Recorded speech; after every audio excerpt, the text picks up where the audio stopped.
morning, grade 10s. I thought I'd just check in to see how everybody's doing, and I wanted to go over the quick little lesson on something called specialized cells. So carrying on in our biology unit, this would be the next topic that we're going to cover, and basically it takes a look at all the things we've done with regards to the setup of a cell, and now we look at, well, how are those cells a little bit different? So yeah, they all have the same basic components. They all have their nucleus and the cell membrane and ribosomes, all the things needed to make proteins. But what a muscle cell looks like is going to be a little bit different than what a red blood cell looks like and a nerve cell. And we did see some really good images when we watched that first video on the living body. So if you remember back to that video, there were lots of the same images that kept coming up again. The blood flowing through the veins, you could see the red blood cells, you saw the nervous tissue, you could see the neurons, and so this lesson's just a little bit about that. Okay, so on the Google Classroom, I set up a couple of things. One, there's a note for you to print if you have a printer, and if you don't have a printer, that doesn't matter. You can just make a summary on a piece of paper with handwriting, or you can simply do it on your Chromebook. Okay, just maybe aim for not too much, right? Don't get carried away. Try to keep it short and sweet and just a really efficient summary of some of the basic, most important things about cell specialization. Okay, so here we go. On my screen, I've got the note filled in. I only filled in a bit of it. And as usual, I've uploaded this to the Google Classroom in our whole unit package, okay? But if you want to print one, because if you have a printer at home and you want to print one, then I attached the PDF of just the basic, the one pager, and you can print that.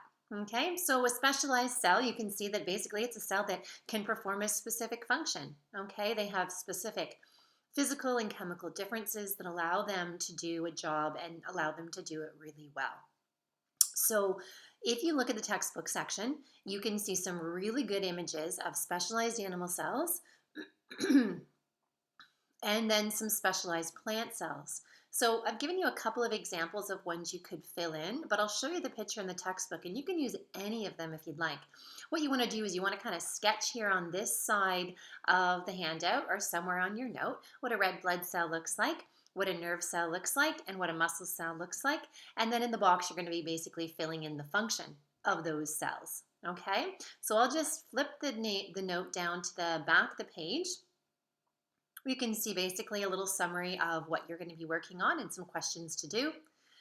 And then here's the textbook. So the images in the textbook are actually quite good. And you can see that you've got some red blood cells over here. You've got some epidermal cells, so some skin cells. You can see what your bone cells look like. I think these images are actually quite fascinating. They're amazing. Muscle cells, and again, a muscle cell has to do something different than a red blood cell, right? So it's going to look different. Here you've got a white blood cell, okay? What it looks like attached to some bacteria. So you can see the difference in size between a cell and bacteria, for example, and you can see it's going to engulf it. So that's part of your immune system, your white blood cells working. The other ones that are really neat to have a look at down here, this is the nervous cell, and it's got different components to it, right? So again, the structure, I mean, it's got all the same parts, right? But the structure of it's fascinating, and all these little connections. This is where the memories and the messages, electrical signals get sent from one cell to another. So they can go really quickly, right? Like if you touch something that's hot or cold, that message gets sent from where you touch it all the way to your brain and all the way back. These are the electrical cells essentially that do that, that sense that information. So those are your nerve cells. And on the next page in the textbook, these pictures are great too. You can see some photosynthetic cells, and so these are going to be clustered in the leaf, for example, where it makes most of its photosynthesis, and compare that to this one right here. Now this is a great little example here. The outer cells are called guard cells. This is the bottom of a leaf. And you can actually peel the bottom part of a leaf off and put it under a slide under the microscope, and actually you can see what these cells look like.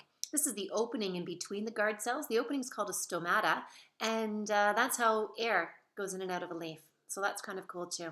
Okay, so that's an example of some of your specialized cells. And that's it for today. Okay, so I hope everybody's doing well, and thanks for watching. We'll talk to you on Friday.